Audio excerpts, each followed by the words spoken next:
Subscribe कीजिए इतिहास बोध चैनल को और प्रेस करें बेल आइकन। पाइए सबसे पहले एजुकेशनल वीडियोस। दोस्तों, इस वीडियो में हम बात करने वाले हैं लेक्चर नंबर 4। ये इतिहास लेखन से संबंधित है, जिसमें हम हिस्टोग्राफी के स्कोप ऑफ हिस्ट्री के बारे में बात करने वाले हैं कि इतिहास का जो विस्तार क्षेत्र है वो कितना बड़ा है, इतिहास के अंदर हम क्या क्या चीज़ें अध्ययन करते हैं और किस तरह से इतिहास को हमने क्या है अनेक कालों में डिवाइड किया है, ये हम बात करेंगे। इससे पहले मैं इतिहास लेखन के ऊपर 3 वीडियो अपलोड कर चुका हूँ, जिसमें हमने बात की थी इतिहास क्या है और इतिहास की महत्वपूर्ण जो परिभाषाएं हैं उनके बारे में बात की थी, और इतिहास विज्ञान है या कला है, एक लेक्चर में हमने डिटेल से इसमें जाना था, तो वो लेक्चर भी आप जाके देख सकते हैं। तो इसमें स्कोप ऑफ हिस्ट्री के बारे में हम बात करने वाले हैं। Classification of scope of history, जो इतिहास का विस्तार क्षेत्र का जो दायरा है उसके अंदर हम क्या क्या डिस्कस करते हैं और कैसे कैसे हम इतिहास का अध्ययन करते हैं। तो सबसे पहले है पॉलिटिकल हिस्ट्री। हम जानेंगे पॉलिटिकल हिस्ट्री के बारे में विस्तार से कि पॉलिटिकल हिस्ट्री क्या होती है और पॉलिटिकल हिस्ट्री के अंदर हमारे कौन कौन से एस्पेक्ट्स आते हैं। दूसरी हम बात कर लेंगे cultural history, social history, economic history, religious history, constitutional history, military history, diplomatic history, history of idea, intellectual history, local history, regional and provincial history and national history, world history, और last में हम discuss करने वाले हैं इनसे संबंधित objective type questions. तो ये वीडियो आपके लिए काफ़ी यूजफुल होने वाला है, आप वीडियो को लास्ट तक देखिए। इसमें हम डिटेल से डिस्कस करने वाले हैं कि पॉलिटिकल हिस्ट्री क्या होती है और इतिहास का जो विस्तार क्षेत्र है वो कितना बड़ा है। इस विस्तार क्षेत्र के अंदर मानव के सामाजिक है, आर्थिक, राजनीतिक और धार्मिक सभी पक्ष जो है सम्मिलित है। इसके साथ साथ ही हम अगर क्षेत्रगत दृष्टिकोण से देखें तो उसमें हम स्थानीय इतिहास है, प्रांतीय इतिहास है, राष्ट्रीय इतिहास है, जो विश्व इतिहास है, इसके संबंध में हम जानकारी प्राप्त करने वाले हैं। तो सबसे पहले हमारा पॉलिटिकल हिस्ट्री है। तो पॉलिटिकल हिस्ट्री क्या होता है? पॉलिटिकल हिस्ट्री होता है जिस शाखा के अंतर्गत हम मानव जीवन की राजनीतिक गतिविधियों का अध्ययन करते हैं, वो क्या होती है? पॉलिटिकल हिस्ट्री उसको बोला जाता है। ठीक है, इसके अंदर हम क्या डिस्कस करते हैं? राजनीतिक इतिहास से संबंधित राजवंशों के उत्थान और उनके पतन के बारे में, ऐतिहासिक महत्व के बारे में जानते हैं, और साथ ही साथ जो ऐतिहासिक हमारे महापुरुष हुए हैं उनके जीवन दर्शन और उनके क्रियाकलापों का हम पॉलिटिकल हिस्ट्री के अंदर क्या है अध्ययन करते हैं। पॉलिटिकल हिस्ट्री के अंदर हम राजवंशों के उत्थान और पतन से संबंधित जो भी महत्वपूर्ण जो व्यक्ति हुए हैं, जिन्होंने समाज को क्या है गति प्रदान की है, दिशा प्रदान की है और अर्थ प्रदान किया है, उनका हम क्या है अध्ययन करते हैं। जैसे आप विश्व इतिहास के परिप्रेक्ष्य में समझ सकते हैं, इसमें हम मैकाइवली का अध्ययन करते हैं, रूसो है, वाल्टेयर है, नेपोलियन है, आपका हिटलर है, सिकंदर है। ठीक है, अगर हम भारतीय परिप्रेक्ष्य में बात करें तो अशोक महान, अकबर, चाणक्य, महात्मा गांधी, ऐसे राजनीतिक व्यक्तित्वों का अध्ययन हम क्या करते हैं पॉलिटिकल हिस्ट्री के अंदर करते हैं। तो इसमें आपको पता होना चाहिए कि पॉलिटिकल हिस्ट्री के अंदर हम किन चीज़ों का क्या है अध्ययन करते हैं। तो इसमें हम करते हैं राजनीतिक राजवंशों के उत्थान और पतन का, और जो पॉलिटिकल हमारे जो लीडर्स हुए हैं जिन्होंने समाज को दिशा और गति प्रदान की है, उनका हम अध्ययन करते हैं। नेक्स्ट बात करते हैं कल्चरल हिस्ट्री। सबसे पहले यह जानना आवश्यक है कि कल्चरल हिस्ट्री के अंदर हम किन चीज़ों का अध्ययन करते हैं और कल्चरल हिस्ट्री होती क्या है।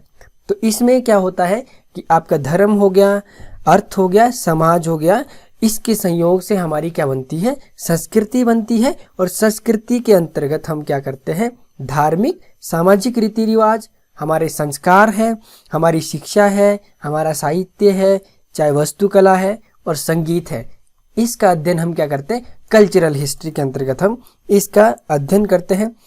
ए.एल. बाशम की जो किताब है the wonder that was India, जो 1951 में लिखी गई थी, अद्भुत भारत, ठीक है, वो प्रमुख है। दूसरी आपकी रोमिला थापर की किताबें हैं, जैसे Ashok and the decline of the Mauryan empire, Radha Mukund Mukherjee है जिन्होंने चंद्रगुप्त मौर्य और उसका काल, ऐसे कई अल्तेकर की कृति आप ले सकते हैं, दवाकाटक, गुप्ता राज, है ना। तो ये सारी जो है हमारी कल्चरल हिस्ट्री इसके अंदर आती है। नेक्स्ट हम बात कर लेते हैं सोशल हिस्ट्री।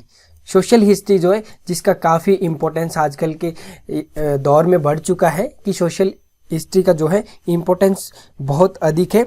तो सोशल हिस्ट्री के अंतर्गत हम सामाजिक जो इतिहास है हमारा, उसके अंतर्गत हम मानव का जो कार्य व्यवहार है, पारिवारिक जीवन है, साहित्य है, रीति रिवाज है, परंपराएं हैं, मानव का जो रहन सहन है, आमोद प्रमोद के जो साधन है, मनोरंजन के साधन है, चाहे संगीत है, वास्तुकला है, चित्रकला है, ये सारी चीज़ें हमारी क्या है, सोशल हिस्ट्री के तहत आती है, अंतर्गत आती है। सामाजिक इतिहास के अंतर्गत हम अध्ययन करते हैं कि भारतीय समाज हो चाहे विश्व का समाज हो, विश्व परिप्रेक्ष्य में भी हम इसको देखते हैं और भारतीय परिप्रेक्ष्य में भी देखते हैं कि किस प्रकार हमारा जो समाज है विभिन्न जातियों में, विभिन्न जनजातियों में विभाजित है और उनकी क्या समस्याएं हैं, उनकी पृथक पृथक समस्याएं हैं, उनका अलग अलग इतिहास है। तो उसका अध्ययन हम क्या करते हैं, सोशल हिस्ट्री के अंदर करते हैं। फॉर एग्जाम्पल के लिए आप जेम्स मिल को ही लीजिए। उन्होंने जो भारतीय इतिहास के संबंध में हिंदू काल, मुस्लिम काल और ब्रिटिश काल में जो विभाजित किया है, वो एक हिसाब से क्या है, सोशल हिस्ट्री को क्या है, ब्रांचेज में विभाजित करने का क्या है, एक कार्य था।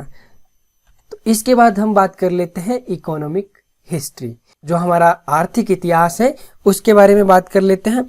आर्थिक इतिहास की जो अवधारणा है ये 19वीं शताब्दी के युग के दौर में क्या है, विकसित हुई थी और आर्थिक इतिहास के अंतर्गत हम समाज की आर्थिक आवश्यकताओं से संबंधित समस्त बातें इसमें आती हैं।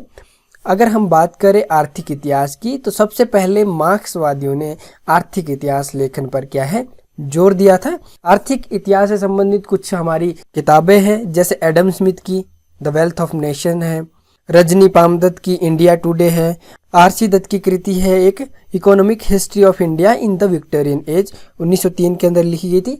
और हमारे दादा भाई नरोजी जी, जिन्होंने poverty in and un British rule in India 1901 में लिखी थी।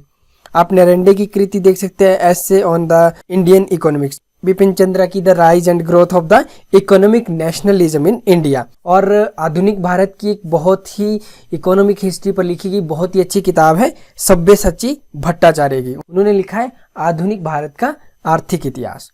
तो ये होगी इकोनॉमिक हिस्ट्री। नेक्स्ट हम बात कर लेते हैं रिलीजियस हिस्ट्री। ठीक है, रिलीजियस हिस्ट्री क्या होती है और रिलीजियस हिस्ट्री के अंदर हम किस चीज़ों का अध्ययन करते हैं, कैसा अध्ययन करते हैं। तो जो हमारा जो धार्मिक इतिहास है उसमें हम मेनली डिस्कस करते हैं, स्टडी करते हैं वेद की, पुराण की, जो हमारे ब्राह्मण हैं, भगवत श्रीमद् भगवत गीता है, उनका अध्ययन हम करते हैं रिलीजियस स्टडी के अंदर। नेक्स्ट हम बात कर लेते हैं कॉन्स्टिट्यूशनल हिस्ट्री। जो हमारी कॉन्स्टिट्यूशनल हिस्ट्री है, संवैधानिक इतिहास है। संवैधानिक इतिहास का जो है ये साथ ही साथ एक पॉलिटिकल साइंस का ही एक पार्ट है कॉन्स्टिट्यूशनल हिस्ट्री। और ये राजनीतिक इतिहास, संवैधानिक जो इतिहास है वो राजनीतिक इतिहास के अंतर्गत ही आता है। इसका जो घनिष्ठ संबंध है वो पॉलिटिकल हिस्ट्री से है।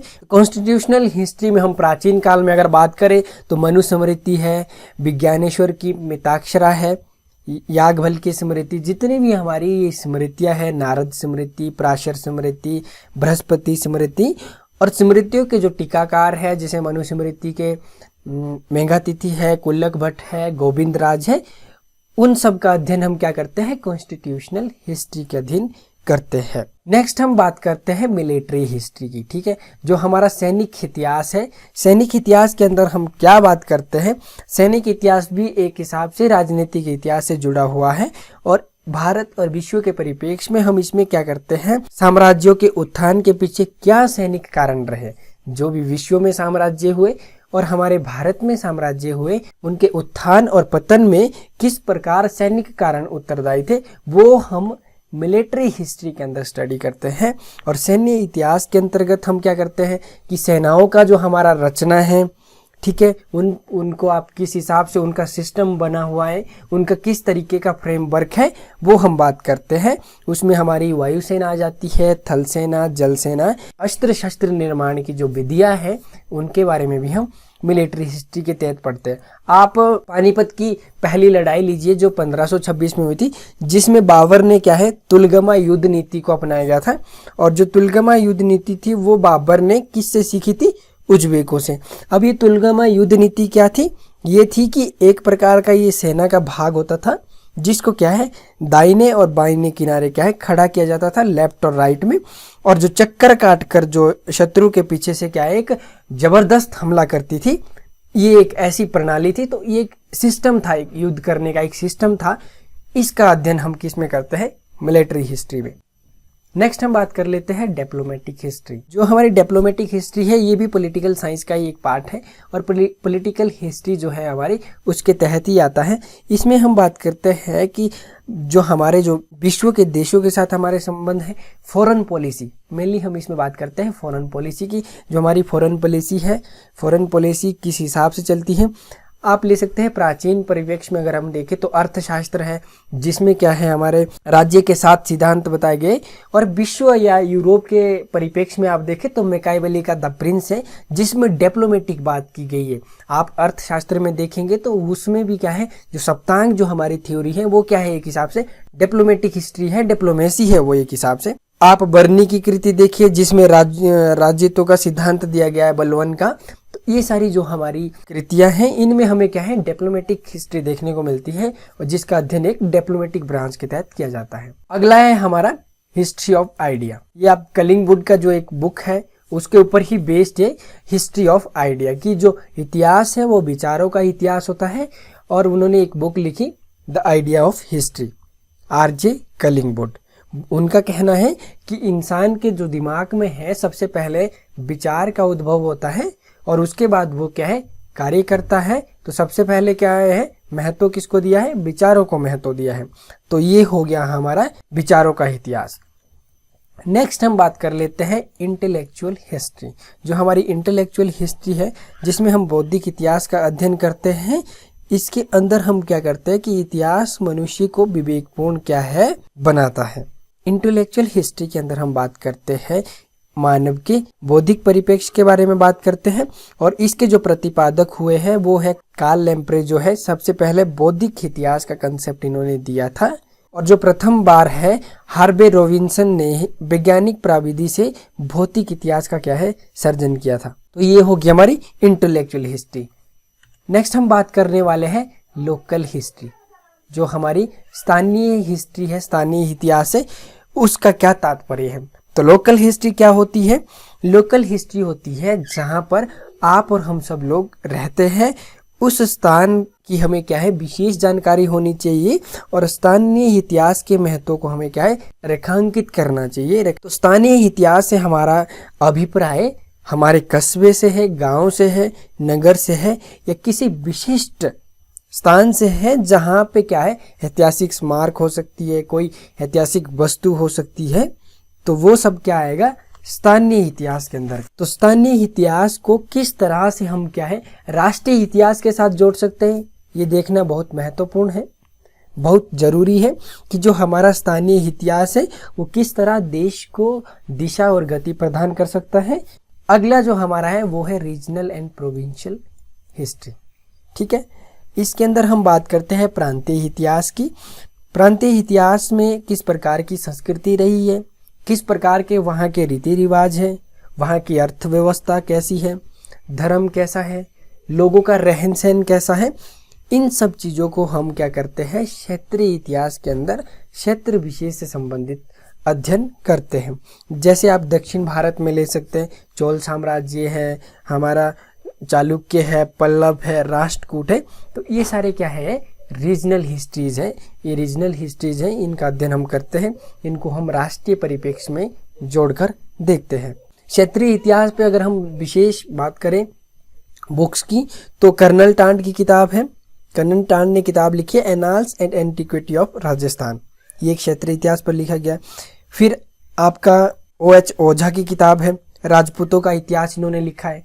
ग्रांट डफ की किताब है history of the Maratha, 3 volume में है ये। SM लतीफ की एक किताब है हिस्ट्री ऑफ पंजाब। तो ये सारी क्या है क्षेत्रीय इतिहास पर लिखी गई किताबें हैं।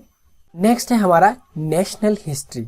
सबसे पहले यह जानना जरूरी है कि नेशनल हिस्ट्री क्या होता है। नेशनल हिस्ट्री के तहत हम किसका अध्ययन करते हैं? तो एक संपूर्ण राष्ट्र के अंदर जितना भी एरिया आता है, जितना भी क्षेत्र आता है, जितने भी प्रांत आते हैं, उन सभी प्रांतों का अध्ययन हम क्या करते हैं, राष्ट्रीय इतिहास के तहत करते हैं। अगर किसी प्रांत में कोई चीज नेशनल लेवल की है, जिसमें जो राष्ट्रीय महत्व की है, तो हम उसको क्या है, राष्ट्रीय क्या है, धरोहर घोषित करते हैं। उसका अध्ययन हम इसके अंदर करते हैं। इसके बाद हम बात करते हैं वर्ल्ड हिस्ट्री। जो हमारा वसुदैव कुटुंबकम की अवधारणा है वो तभी पूरी हो सकती है अगर हम, हमारा विश्व क्या है, एक परिवार है, और विश्व इतिहास के अंदर हम क्या है, सभी महाद्वीपों के इतिहास का अध्ययन करते हैं। वाल्टर रेले ने विश्व इतिहास की रचना की सबसे पहले, ये इम्पोर्टेंट है। टाइनवी है हमारे 20वीं शताब्दी के इतिहासकार है जिन्होंने 12 खंडों में स्टडी ऑफ हिस्ट्री का सर्जन किया था। विल ड्यूरा है जिन्होंने स्टोरी ऑफ सिविलाइजेशन लिखी। तो वर्ल्ड लेवल पे जिसका कि विश्व स्तर पर जो हमारी सभ्यताएं थी, चाहे आपकी इंडस वैली सिविलाइजेशन है, चाइनीज सिविलाइजेशन है, आपकी रोम की सिविलाइजेशन है, मेसोपोटामिया की सिविलाइजेशन है, इन सब का अध्ययन हम करते हैं विश्व इतिहास के अंतर्गत। अब हम बात कर लेते हैं ऑब्जेक्टिव टाइप क्वेश्चंस जो आपके एनटीए यूजीसी नेट में पूछे जाते हैं। पहला प्रश्न है हमारा, इतिहास का वर्गीकरण उपयोगी तथा स्वाभाविक है। इसका एकमात्र उद्देश्य विशेष एवं परिवर्तित घटनाओं का ज्ञान प्राप्त करना है। ये कथन है जॉन डेवी का। नेक्स्ट है, इतिहास को किसने प्रश्नोत्तर माना है? ये माना है आरजे कलिंगवुड। नेक्स्ट है, Manusmriti, Mitakshara, Napoleon, Hammurabi code आदि संबंधित है संवैधानिक इतिहास से। ये कॉन्स्टिट्यूशनल इतिहास है।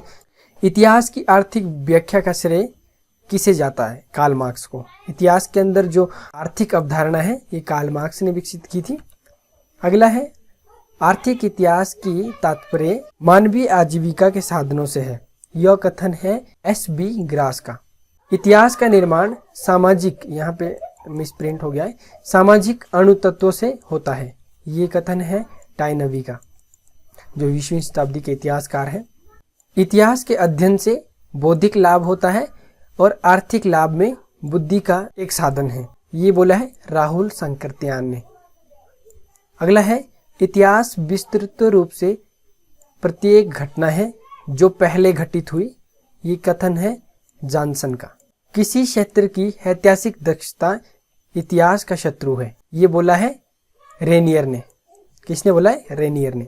कथात्मक के शिक्षात्मक पहलू पर सर्वप्रथम किसके द्वारा बल दिया गया?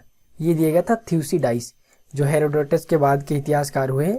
इन्होंने कथ्यात्मक पर बल दिया है। नेक्स्ट है, इतिहास को महान व्यक्तियों की आत्मकथा किसने कहा? इतिहास क्या है? महान व्यक्तियों की आत्मकथा है। ये बोला कार्लाइल ने।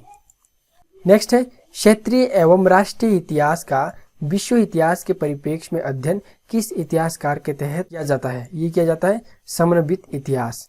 तो फ्रेंड्स, इस वीडियो में इतना ही। अगर आपको हमारा वीडियो अच्छा लगा हो तो प्लीज़ लाइक कीजिए, अपने दोस्तों के साथ शेयर कीजिए, और अगर आप हमारे चैनल पर नए हैं, अभी तक आपने सब्सक्राइब नहीं किया है तो सब्सक्राइब कर लीजिए और प्रेस कर लीजिए बेल आइकन को, ताकि आपको नए वीडियो के अपडेट्स मिलते रहेंगे।